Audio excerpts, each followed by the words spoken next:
Hello good morning students. आज की class special होने वाली है उन बच्चों के लिए जिन्होंने अभी अभी 9th क्लास के एग्ज़ाम दिए हैं और एग्ज़ाम देके वो फ्री हुए हैं। ये वीडियो उन बच्चों के लिए है जो चाहते हैं कि नेक्स्ट मार्च के अंदर उनकी बोर्ड एग्ज़ाम के अंदर अच्छी रैंकिंग हो। अब खाली समय में बैठने की का टाइम नहीं है, हमें बोर्ड एग्ज़ाम की तैयारी जो है वो आज से ही शुरू करनी होगी। अभी से अगर हम प्रिपेयर होंगे बोर्ड एग्ज़ाम के लिए तो हम अच्छा स्कोर कर पाएंगे। तो उसके लिए मैं आपके लिए क्लास लेके आई हूँ। अभी शुरुआत नहीं करते हैं, बस हमारे जो प्रीवियस कॉन्सेप्ट्स हैं उनको हम रिवाइज करते हैं ताकि हम जो बोर्ड एग्ज़ाम की साइंस है उसके साथ हम डील कर पाए। स्पेशली केमिस्ट्री के साथ अगर हम डील कर जाते हैं तो 10th क्लास की जो साइंस है वो आपको इजी लगने लगेगी। तो उसके लिए हम 9th क्लास के कुछ कंसेप्ट हैं जो हमारे फर्स्ट, सेकंड, थर्ड और फोर्थ चैप्टर से उठाए हैं। अगर हम ये याद कर लेते हैं तो उसके बाद हम फर्दर जो है हमारी 10th क्लास की केमिस्ट्री का फर्स्ट चैप्टर जो है उस पर चलेंगे, वो हम स्टार्ट करेंगे। तो सबसे पहले है प्योर सब्सटेंसेस के बारे में। प्योर सब्सटेंसेस हमें पता है कि कोई भी चीज़ जो है वो प्योर कब होगी, जब उसके अंदर किसी भी प्रकार की जो एडिशनल सब्सटेंसेस है वो ऐड नहीं होते हैं। उसी तरह से साइंस के अंदर केमिस्ट्री में अगर हम बात करते हैं तो प्योर सब्सटेंसेस वो होंगे जो सिर्फ एक टाइप के पार्टिकल से मिलके बने होंगे। आइदर वो सेम टाइप के एटम हो सकते हैं या फिर मॉलिक्यूल हो सकते हैं। जैसे कि हम कार्बन डाइऑक्साइड की बात करते हैं, ऑक्सीजन की बात करते हैं और शुगर की बात करते हैं। इन सभी के अंदर क्या होगा, कंप्लीट कार्बन डाइऑक्साइड की अगर हम बात करते हैं तो इसमें सिर्फ क्या होगा कि सिर्फ कार्बन डाइऑक्साइड के मॉलिक्यूल जो हों वो वहाँ पे प्रेजेंट होंगे। वही वाटर की अगर बात करें तो वाटर के अंदर क्या होगा, कोई भी सैंपल अगर हम उठा लेते हैं तो उसके अंदर हाइड्रोजन और ऑक्सीजन का जो सेम रेशियो वो प्रेजेंट होगा कि एक ऑक्सीजन प्रेजेंट होगी और 2 हाइड्रोजन के एटम वहाँ प्रेजेंट होंगे और हाइड्रोजन और ऑक्सीजन मिलके जो H2O मॉलिक्यूल की फॉर्मेशन करते हैं वो कंप्लीट सैंपल के अंदर प्रेजेंट होंगे।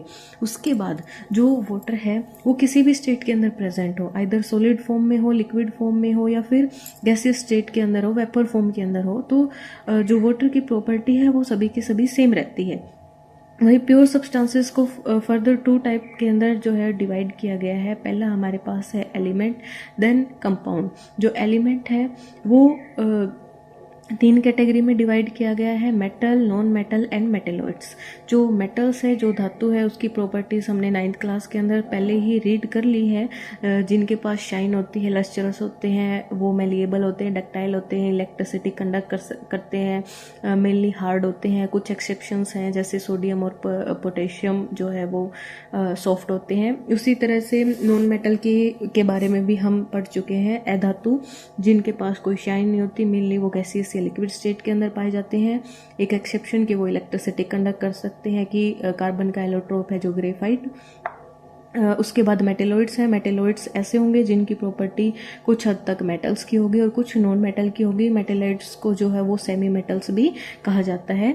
उसके बाद कि मेटेलॉइड्स के एग्जांपल अगर आपसे पूछ ले तो जैसे कि बोरोन, सिलिकॉन और जर्मेनियम आप बता सकते हैं। वही कंपाउंड क्या होते हैं, कंपाउंड ऑब्टेन किए जाते हैं डिफरेंट काइंड के एटम्स जब वो एक दूसरे के साथ कंबाइन होते हैं और उनको हम स्प्लिट कर सकते हैं किसी भी केमिकल मेथड से। जैसे कि हमने बहुत बार पढ़ा है रॉक साल्ट के बारे में, यानी कि सोडियम क्लोराइड NaCl, जिसे हम कॉमन सॉल्ट भी बोल देते हैं।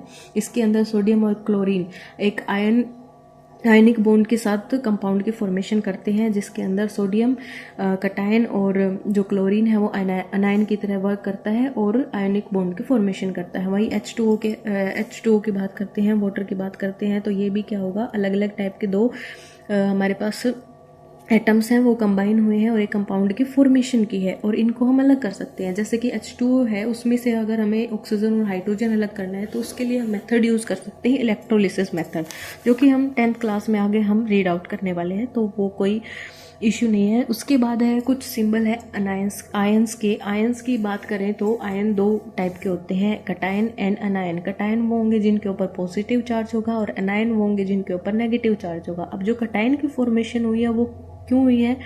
जैसे ही कोई एटम है तो वो चाहता है अपनी स्टेबिलिटी को अटेंड करना, तो अगर उसके आउटर मोस्ट शेल के अंदर जो इलेक्ट्रॉन है वो आउट हो जाता है तो इसका मतलब क्या होगा कि उसके पास एक एक्स्ट्रा इलेक्ट्रॉन है, वो अपना इलेक्ट्रॉन जो है वो लूज कर देगा, तो उसके ऊपर पॉजिटिव चार्ज आ जाता है। अब 3 तरह के हम यहाँ कटायन जो है वो आपको बताने वाले हैं। सबसे पहला आता है मोनोवेलेंट कटायन। मोनो का मतलब होता है सिंगल, जैसे कि hydrogen, sodium, potassium, silver, cuprous and ammonium. ये सारे के सारे आपको याद करने हैं। इनके ऊपर जो है +1 चार्ज होता है। वही डाईवेलेंट, डाई का मतलब होता है 2, calcium, barium, cupric, cadmium, magnesium, ferrous and lead. इसके अंदर से आपको याद रखना है क्यूप्रिक एंड फेरस।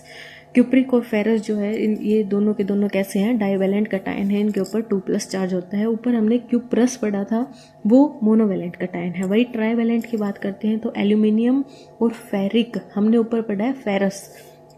आप यहाँ देख पा रहे हो कि ये हमारा फेरस है और ये फेरिक है। यहाँ 2+ है और यहाँ पर फेरिक के अंदर 3+ चार्ज है।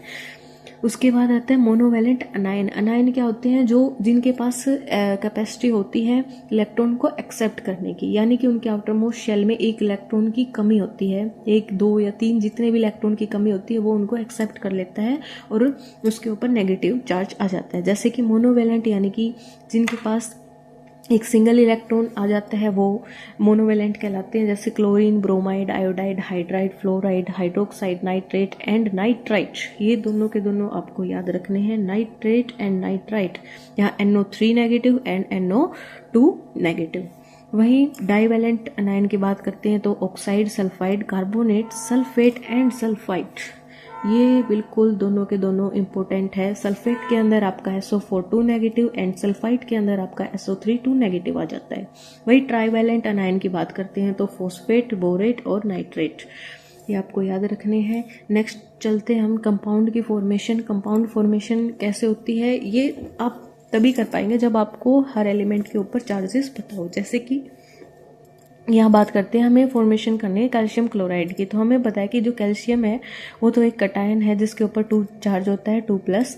वही क्लोरीन जो है वो एक अनायन है जिसके ऊपर -1 चार्ज होता है। जैसे ही इनकी फॉर्मेशन करनी होगी तो हमारे पास क्या होगा कि हम यहाँ से इनकी क्रॉस मल्टीप्लाई करवा देते हैं, तो यहाँ से CaCl2 हमारा जो है कंपाउंड फॉर्मेशन बन जाती है और कैल्शियम क्लोराइड बन के ये आता है। फिर आता है एल्यूमिनियम और ऑक्सीजन की फॉर्मेशन हम करते हैं तो ये बनता है हमारा एल्यूमिनियम ऑक्साइड। एल्यूमिनियम के ऊपर 3+ चार्ज और ऑक्सीजन के ऊपर 2- चार्ज, यानी कि जब हमारे पास 2 एल्यूमिनियम होंगे और 3 हमारे पास अगर ऑक्सीजन होंगे तो ये जो है एक स्टेबल कंपाउंड की फॉर्मेशन करता है।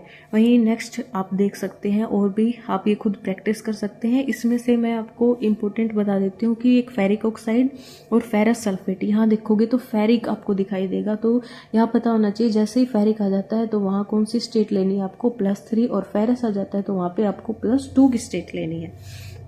नेक्स्ट चलते हैं हम कि law of conservation of mass क्या कहता है कि कोई भी फिजिकल या केमिकल चेंज जब होता है, यानी कि जब हमारे पास रिएक्टेंट होते हैं, रिएक्टेंट मीन्स जो कंपाउंड हमें रिएक्ट करवाने हैं, तो रिएक्टेंट का जो मास होगा टोटल वो इक्वल होना चाहिए जो हमें प्रोडक्ट में टोटल मास मिला है, यानी टोटल मास जो है वो कंजर्व्ड रहना चाहिए। जितना हमारा रिएक्टेंट का था यानी लेफ्ट हैंड साइड, उतना ही हमारा राइट हैंड साइड यानी कि प्रोडक्ट का होना चाहिए। नेक्स्ट है सिंबल जो यूज़ होते हैं केमिकल रिएक्शंस के अंदर। जैसे आप 10th क्लास के फर्स्ट चैप्टर के अंदर जाओगे, वहाँ आपको हर कंपाउंड के पीछे ब्रैकेट्स के अंदर कुछ SL, G इस तरह के सिंबल दिखाई देंगे। अब बार बार आप ये डाउट पूछे कि ये क्या है, इसलिए एक जगह पे मैंने सारे सिंबल जो वो आपको रिप्रेजेंट वो यहाँ शो कर दिए हैं। सबसे पहले सॉलिड, S का मतलब सॉलिड, L का मतलब लिक्विड, वही G गैस के लिए, AQ का मतलब होता है एक्वस, इसका मतलब ये है कि कंपाउंड को जो है वो वाटर के अंदर डिजोल्व किया हुआ है। वही ये वाले जो एरो है इसका मतलब है रिवर्सिबल रिएक्शन। उसके बाद डेल्टा ट्रायंगल जो आपको दिख रहा है, ये ट्रायंगल जो वो हीट को रिप्रेजेंट करता है। वही यूवी का मतलब होता है सनलाइट, की सनलाइट के अंदर उस कंपाउंड को रखा गया है। उसके बाद डाउन एरो का मतलब आपका प्रेसिपिटेट है और अप एरो का मतलब है इवोल्यूशन ऑफ गैस है।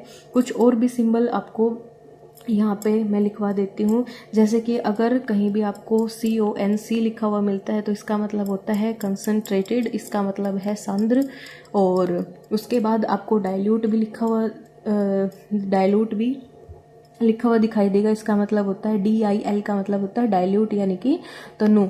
ये मेनली एसिड बेस के कंसेप्ट के अंदर आपको देखने को मिलेंगे।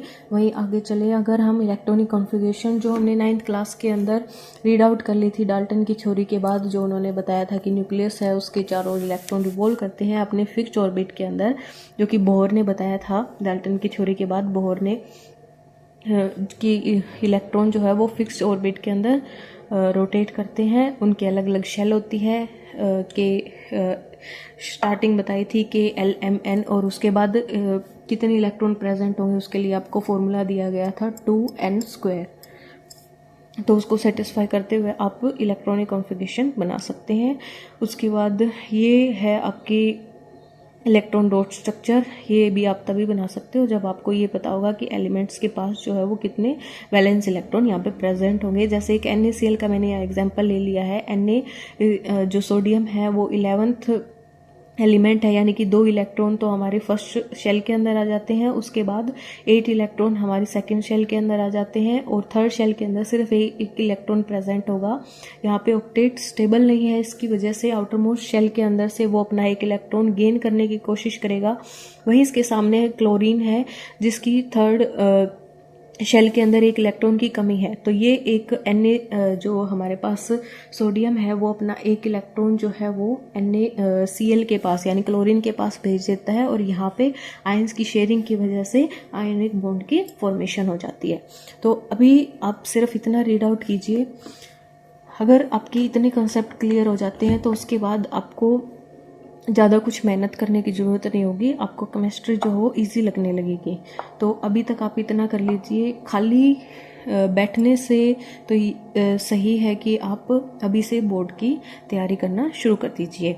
तो आज की क्लास में इतना ही। होप आपको सब समझ आया होगा। अगर आपको फिर भी कोई डाउट है तो आप कमेंट कर सकते हैं, या आप मुझे टेलीग्राम चैनल से या फिर मेरे इंस्टाग्राम अकाउंट से आप मुझे कांटेक्ट कर सकते हैं। Thank you.